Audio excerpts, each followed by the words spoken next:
বাংলাদেশে যদি আপনি রাত ৩টা বাজে ঘুমিয়ে পড়েন তাহলে আপনাকে কিন্তু কনটেক্সট জানার জন্য ১০ মিনিট ভিক্ষা করতে হবে। বাংলাদেশে সবকিছুর অভাব হবে কিন্তু বিনোদনের অভাব হবে না।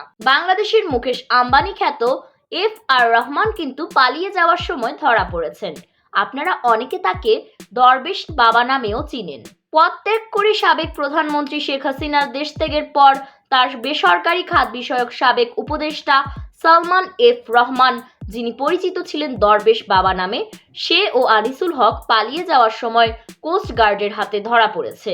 হাঁটু অবধি নামানো দীর্ঘ পাঞ্জাবি পায়জামা পরে শুভ্র সশস্ত্রমণ্ডিত এই ব্যক্তিটিকে প্রথম দর্শনে দেখে বোঝার উপায় নেই যে এই চেহারার অন্তরালে রয়েছেন একজন প্রবল পরাক্রমশালী ব্যবসায়ী, আর তিনি দরবেশ বাবা। দরবেশ বাবা বিগত ১৫ বছর বাংলাদেশের ব্যবসায়ী সমাজের কাছে ছিলেন মূর্তিমান আতঙ্ক। কোস্ট গার্ড যখন আনিসুলকে ধরে চলে যাচ্ছিল, দরবেশকে চিনতে পারছিল না। আনিস বলল, উনি সালমান রহমান, ওনাকেও ধরেন। দেখলেন তো বন্ধুর প্রতি কত ভালোবাসা আনিসুলের। এমন বন্ধুত্বই তো দরকার, বিপদেও যে একা ছাড়বে না। সামাজিক যোগাযোগ মাধ্যমে তাদের দুজনের বিভিন্ন ছবি ভাইরাল হয়েছে।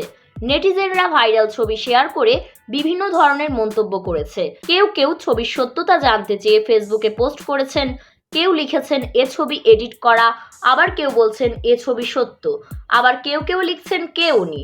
আজকে কোথায় আপনাদের ক্ষমতা? যতই টাকা পয়সার মালিক হোক না কেন, বেড়ালোকের জাতীয় পোশাক লুঙ্গি। দলীয় প্রতীক নৌকাটা সেফ মনে করেছিল, তাই নৌকা দিয়ে পালাতে গিয়েছিল। এমন অনেক কথা বলে বেড়াচ্ছে সকলে।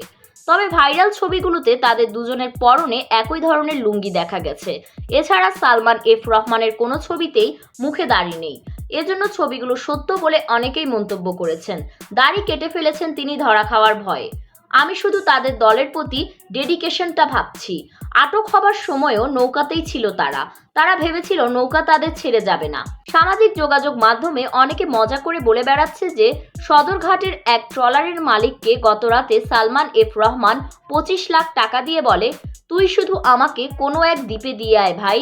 ট্রলারের মালিক তাকে অন্ধকারে সারা রাত নদীতে ঘুরায়, ভোরবেলা আবার সদরঘাটে এনে ছেড়ে দিল। কিন্তু একটা কথা বলতেই হয় ভাই, অর্থ আর ক্ষমতার দাপট বেশি দিন থাকে না। তা এদের দুজনকে দেখলেই বোঝা যায়।